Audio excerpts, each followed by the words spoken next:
नमस्कार. लक्षवेधीमध्ये आपल्या सगळ्यांचं स्वागत. मी प्रसाद काथे. राष्ट्रवादी काँग्रेसच्या प्रदेश मुख्यालयामध्ये आज पत्रकार परिषद संपन्न झाली. त्या पत्रकार परिषदेचं प्रमुख वक्तृत्व आणि वक्तव्य करणारी व्यक्ती हे पक्षाचे सर्वेसर्वा असलेले शरद पवार होते.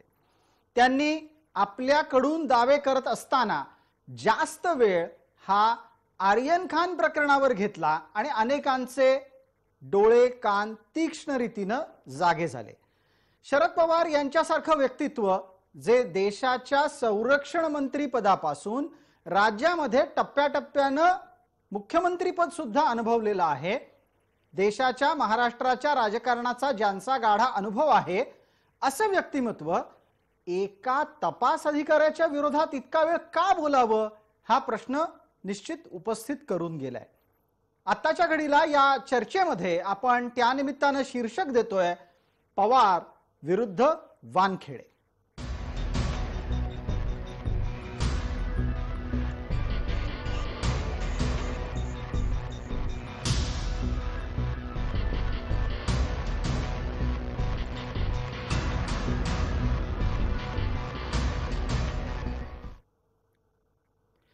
या चर्चेमध्ये सुरुवातीला आपण शरद पवार यांनी समीर वानखेडे या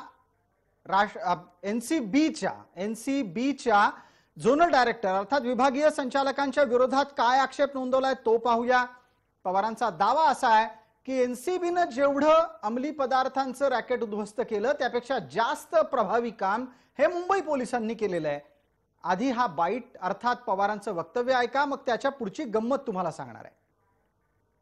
मुंबई पोलीसचा नार्कोटिक्सचा विभाग आहे, त्यांनी जे कॉन्फिस्केशन केलं, जे काही पकडलं, त्याचा एकंदर प्रमाण हे केंद्राच्या एजन्सीच्या पेक्षा कितीतरी अधिक होतं. आता एक गंमत अशी आहे की जे आता शरद पवारांच्या तोंडून आपण ऐकलं तेच वक्तव्य 6 ऑक्टोबरला मुंबईच्या पोलीस आयुक्तांनी केलंय. ते ऐका. इसाम येणार आहेत आणि त्यांच्याकडे काही कॉन्ट्राबँड आहेत. या माहितीच्या आधारावर आपल्या क्राईम ब्रँचच्या अँटी नार्कोटिक सेलच्या अधिकाऱ्यांनी कर्मचाऱ्यांनी ट्रॅप लावला आणि या ट्रॅपमध्ये आपण 2 लोकांना अटक केलेली आहे आणि त्यांच्याकडून 5 किलोचं हिरोईन 15 कोटीचं जप्त केलेलं आहे.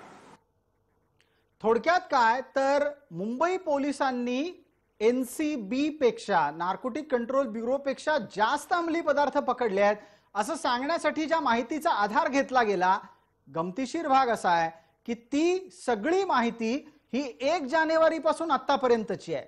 आणि त्यातला पुढचा गंमतशीर भाग असा की यातला बराच काळ दस्तूर खुद्द परमवीर सिंगच मुंबईचे पोलीस आयुक्त होते, तेव्हा अनावधानानं का होईना शरद पवारांच्याकडून परमवीर सिंग यांनी अंमली पदार्थ विरोधी केलेल्या कामाचंच कौतुक झालंय. हे सगळं जरी लक्षात घेतलं तरी त्याच्या जोडीचा मुद्दा आहे की राजकारणात इतका प्रदीर्घ अनुभव असलेला व्यक्ती हा समीर वानखेडे या एनसीबीच्या झोनल डायरेक्टरच्या बाबतीत इतकी कठोर भूमिका का घेतोय. या निमित्तानं चर्चेसाठी आपल्या सोबत असलेल्या मान्यवरांना मी आपल्याला परिचित करून देतो. आपल्या सोबत डॉक्टर अनिल बोंडे, प्रवक्ता भारतीय जनता पार्टी आहेत, विद्याताई चव्हाण आहेत, प्रवक्ता राष्ट्रवादी काँग्रेस, माजी पोलीस अधिकारी या नात्यानं धनराज वंजारी आहेत आणि मुंबईमध्ये माजी नगरसेवक, पत्रकार, आता वकील अशा विविध भूमिकांसाठी परिचित असलेले एस बालकृष्ण आहेत. बालकृष्णजी, मी मराठीत आपल्याला प्रश्न विचारेन, तुम्ही हिंदीत बोलणार आहात. माझा थेट आपल्यासाठी असा प्रश्न आहे, समीर वानखेडे यांनी अशी कुठली नस दाबली आहे की इतक्या मोठ्या स्ट्रेचरचा व्यक्ती पवारांसारखा हा समीर वानखेडेंविरोधात थेट भूमिका घेऊ लागलेला है?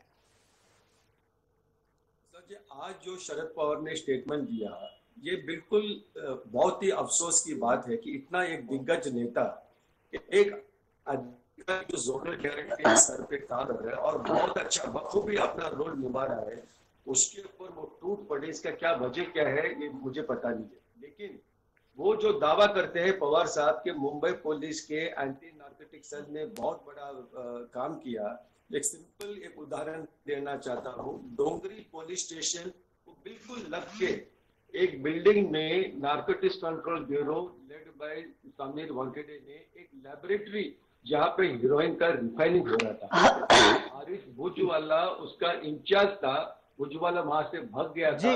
समीर वानखेड़े की टीम ने कहीं से जाकर उनको पकड़ के लेके आया, पुलिस स्टेशन के बिल्कुल बगल में, नेक्स्ट डोर। तो ये कौन से बड़ा तीर मारा है मुंबई पुलिस की एंटी नार्कोटिक्स कंट्रोल ने? मतलब जब- मुझे एक बालकृष्ण जी एक मिनिट, अगला सवाल आपसे होगा। माझी एक विनंती आहे बाकीच्यांना फक्त की कृपया आपण बोलत नसाल त्यावेळेला आपले माईक बंद करा, कृपया आपल्याकडच्या सगळ्या आवाजांना ऑन एअर जायला आपल्याला थांबवता येईल। माझी एक छोटी विनंती आहे, कृपया सगळ्यांनी त्याचं पालन करावं। बालकृष्ण जी, आपल्यासाठीचा पुढचा प्रश्न आहे, मग समीर वानखेडेंच्या विरोधात इतकी थेट भूमिका घेण्याची गरज काय? समीर वानखेडेंनी कोणाचे कुठले हितसंबंध दुखावलेले आहेत?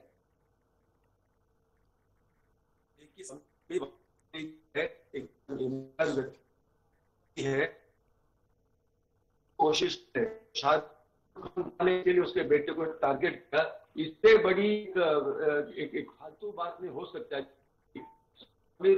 एक मुसलमान है, एक मुसलमान है। बालाजी, बालकृष्ण जी एकच मिनिट, बालकृष्ण जी तुमचा आवाज सारखा सातत्यानं ये जा करतोय, एकदा नेटवर्क तपासून घ्या, वायफाय वर आला तर फार बरं होईल। मी थोड्या वेळात परत आपल्यापर्यंत येतो। विद्याताई, आपल्याला संधी आहे, वेळेची मर्यादा आहे, पटकन आणि थेट मुद्द्यावर येऊया। साहेबांना काय गरज पडली की त्यांनी या कारवाईवर बोलावं? काल परवापर्यंत नवाब मलिक बोलत होते, नवाब मलिकांनी या विषयावर अनेक गौप्यस्फोट केल्याचा दावा केला, नवाब मलिकांनी माहिती विविध प्रकारची माध्यमांना पुरवली, त्यातून अनेक प्रश्न कारवाईच्या संदर्भात उभे राहिले। साहेब का आता या बातमीत, या घटनाक्रमामध्ये उतरलेले आहेत?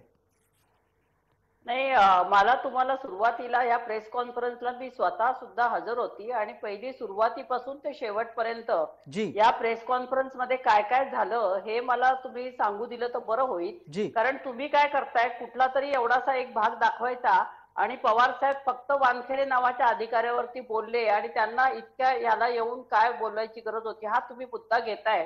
तर मला असं वाटतं हे अन्यायकारक आहे। पवार विरुद्ध वानखेडे असं नाहीये।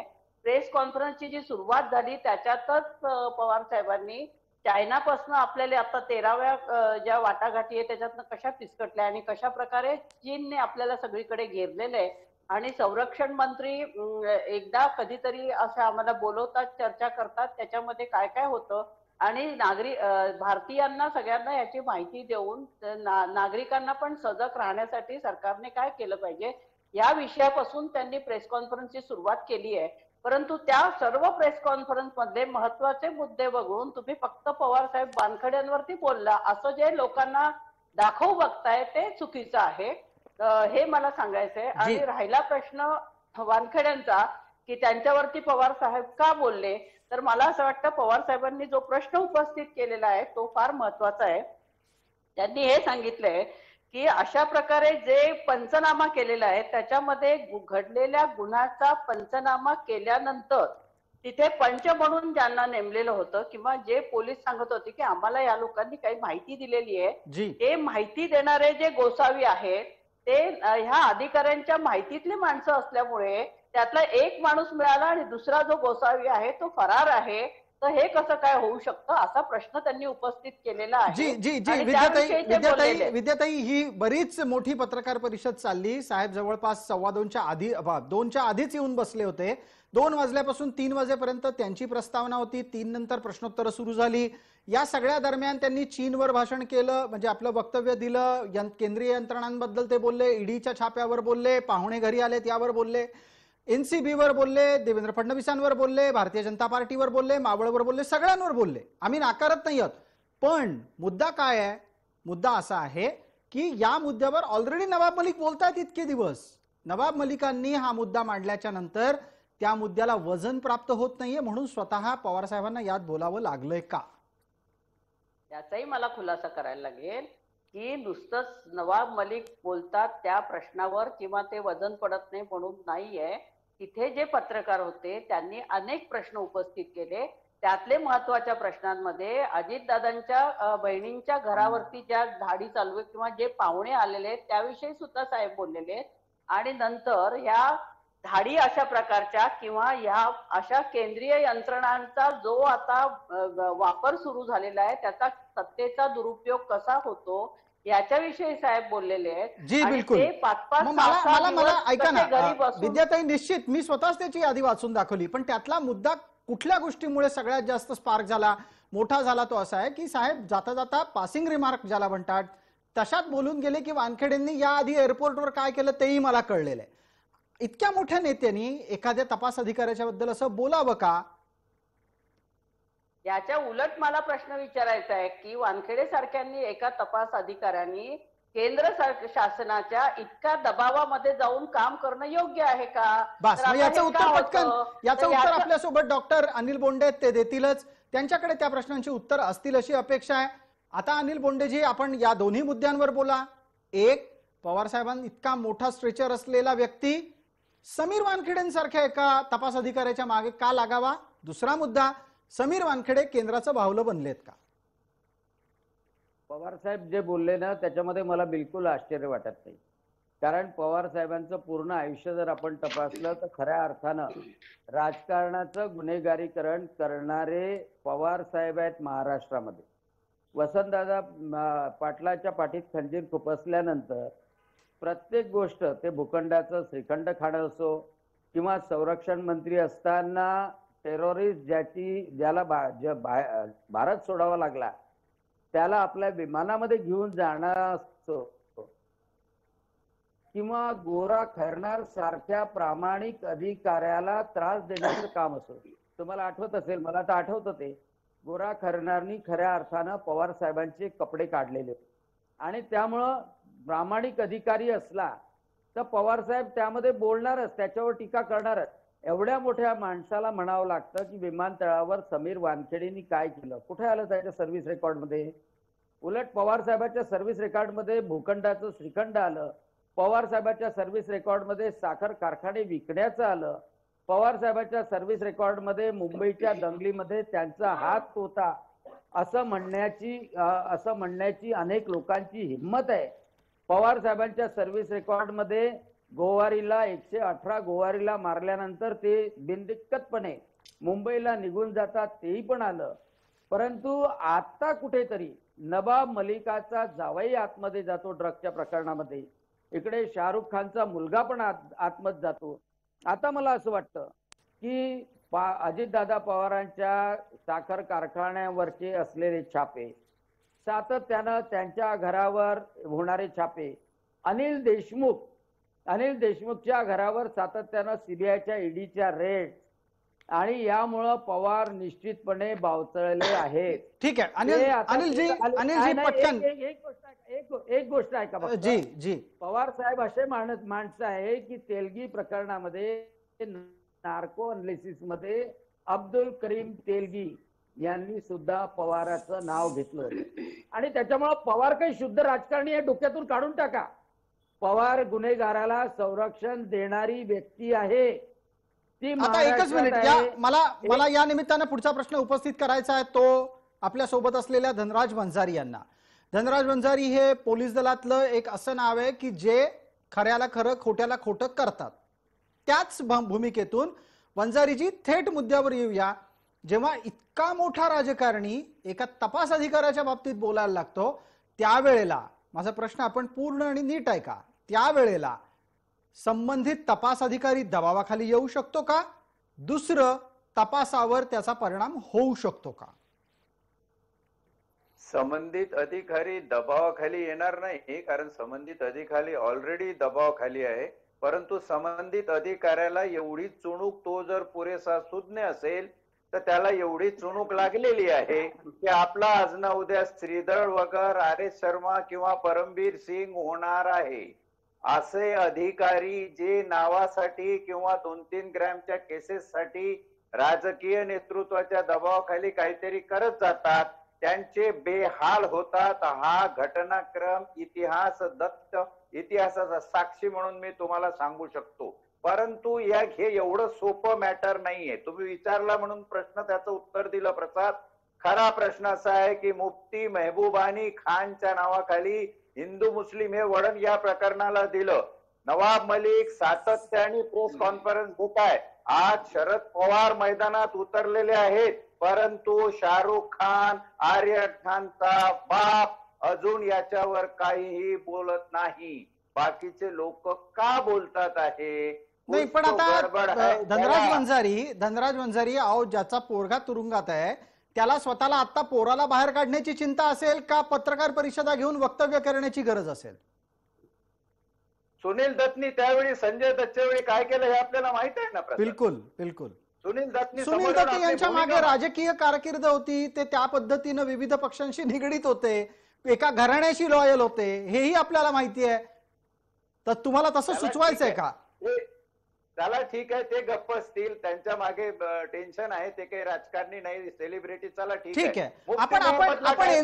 आपण एनसीबी विरुद्ध मुंबई पोलीस या मुद्द्यावर येऊया. तुम्ही एक महत्वाचा मुद्दा चर्चेला दिलात, नवं वळण दिलं. बालकृष्ण आता जोडले गेलेले आहेत, नीट पद्धतीने आपला संवाद त्यांच्याशी होऊ शकतो अशी मला अपेक्षा आहे. बालकृष्णजी, आता वंजारी असं म्हणतायत की जर समजा एखाद्या यंत्रणेच्या हातात बाहुलं बनून काही करणारा अधिकारी असेल तर तो भविष्यामध्ये श्रीधर वगळ, परमवीर सिंग अशाच वळणावर जाऊ शकतो. समीर वानखेडेंच्या बाबतीतला थेट मुद्दा, तुमच्या लेखी समीर वानखेडेंची कारवाई ही कोणीतरी सांगितलं म्हणून चालली आहे का त्यांना त्यांचे स्वतःचे इनपुट्स येतात आणि ते त्या पद्धतीनं काम करतात?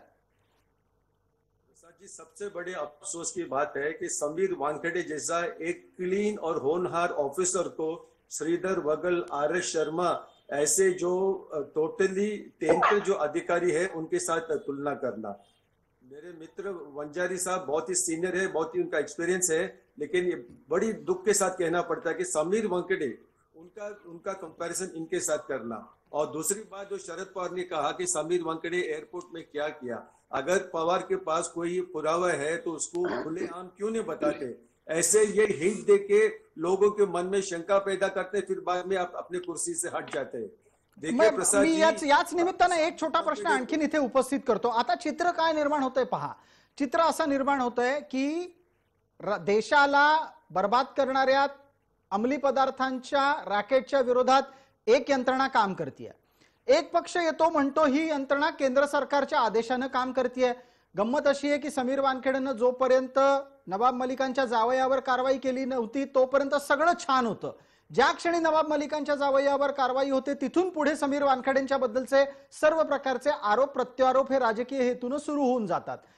या पुढच्या टप्प्यामध्ये प्रकरण सरकतं आणि समीर वानखेडेंच्याकडून आर्यन खानवर कारवाई झाल्याच्या नंतर आणखीन काही प्रश्न उपस्थित केले जातात. मला आता तुम्हाला बालकृष्णजी हाच प्रश्न विचारायचा आहे की या संपूर्ण प्रकरणातून कोणाला कुठले स्कोर सेटल करायचे आहेत? जी बात बहुत ही सिंपल है.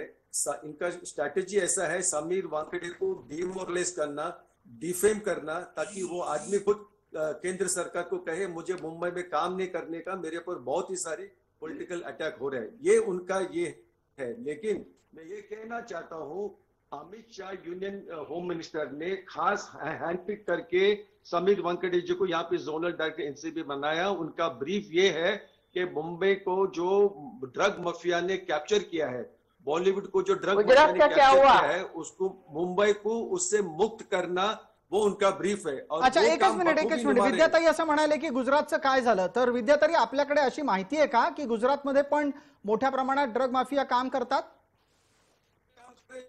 नाही बालकृष्ण जी एक मिनट. बालकृष्ण जी, विद्याताई बात कर रही है. विद्याताई बोला.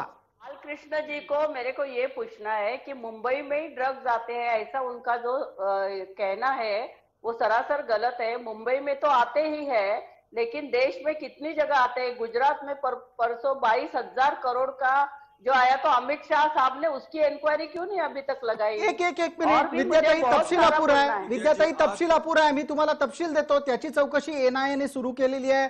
दुसरा महत्वाचा मुद्दा, झोनल डायरेक्टर म्हणून आत्ताच्या घडीला समीर वानखेडेंकडे जो विभाग आहे त्यात चौकशी चालली आहे. गुजरातमध्ये जे काही झालं त्या संपूर्ण प्रकरणाची चौकशी एनआयए करतंय. एनआयए थेट कोणाला रिपोर्ट करतंय मी आपल्याला सांगायला नको, पण माझा एक वेगळा मुद्दा आहे विद्याताई आपल्यासाठी, आपण त्यावर उत्तर द्यावं माझी अशी विनंती आहे आपल्याला. नवाब मलिक वारंवार असं सांगतायत की आर्यन खान निर्दोष आहे, आर्यन खानला फसवण्यात आलेलं आहे. मग कृपया मला एका गोष्टीचा खुलासा करा की जर नवाब मलिकांना असं वाटतं तर आर्यन खान इतके दिवस तुरुंगात राहू नये याच्यासाठी ते स्वतः जाऊन न्यायालयात नोटरी करून आपलं मत का मांडत नाहीत? मला तुम्हाला एक आठवण करून द्यायची आहे की नवाब मलिक यांचं तुम्ही जे वारंवार करताय. विद्याताई, आपल्याला कोणाचा तरी फोन येतोय, तुमचा आवाज आमच्यापर्यंत नीट पोहोचत नाहीये. मी बंद केला. जी, जी, बोला, मी बोला. तुम्हाला एक सांगू इच्छिते की नवाब मलिक यांचा आता भाजपच्या प्रवक्त्यांनी पण उल्लेख केला. तर नवाब मलिकांच्या जावयाला अटक जानेवारीमध्ये झाली होती. इतके महिने सुद्धा नवाब मलिक स्वतःहून याच्यावर काही बोललेले नाही. त्यांच्या जावयाला जी अटक झाली त्याची चौकशी जी करायची त्याच्यात कोणीही ढवळाढवळ केलेली नाहीये. ठीक आहे. त्यामुळे उगाच त्यांचं जावई आहे म्हणून हे सगळं करतायत. मला पूर्ण करू द्या, मला पूर्ण करू द्या, मला पूर्ण करू द्या, मला पूर्ण करू द्या, मग बोला तुम्ही. आणि दुसरं जे भाजपचे प्रवक्त्यांनी अत्यंत एक अपमानास्पद उल्लेख केलाय की पवारांनी राजकारणाचं गुन्हेगारीकरण केलं. तर गुजरातमध्ये जे दंगे झाले त्याच्यानंतर जे तडीपार लोक होते त्यांच्याकडे केंद्रीय गृह खातं दिल्यानंतर या देशाची काय, आणि तुम्ही जे वारंवार म्हणतायत अंमली प्रदर्शने देशाचा जो घात झालेला आहे किंवा देशाची जी बर्बादी झालेली आहे, तर देशाची बर्बादी या 7 वर्षामध्ये झाली आहे ना.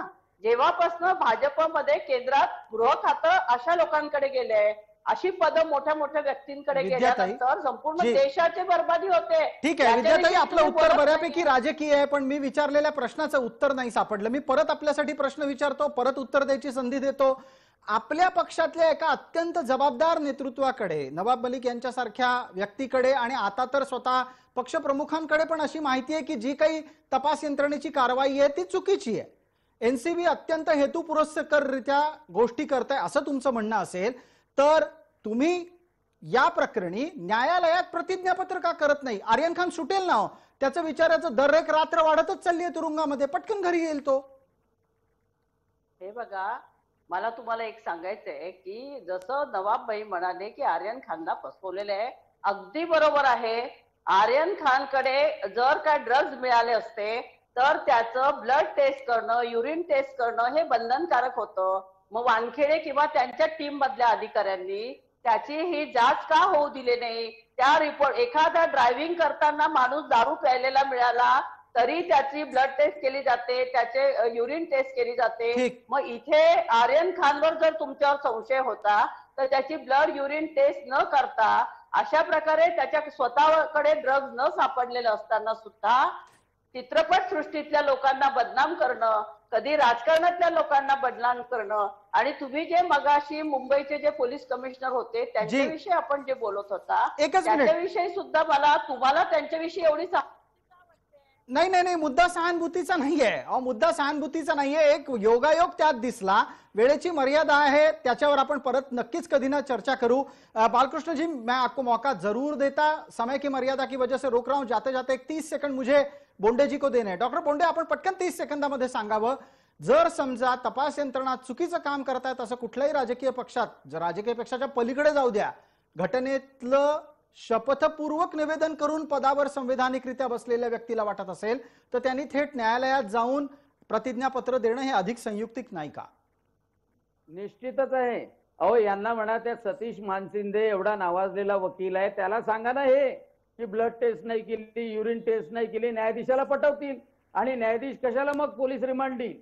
न्यायाधीशांनी सातत्याने त्याचा रिमांड वाढवतात आहे, त्याला जेलमध्ये ठेवतात आहे. कुठे सांगतोय सतीश मानसिंदे या सगळ्या गोष्टी?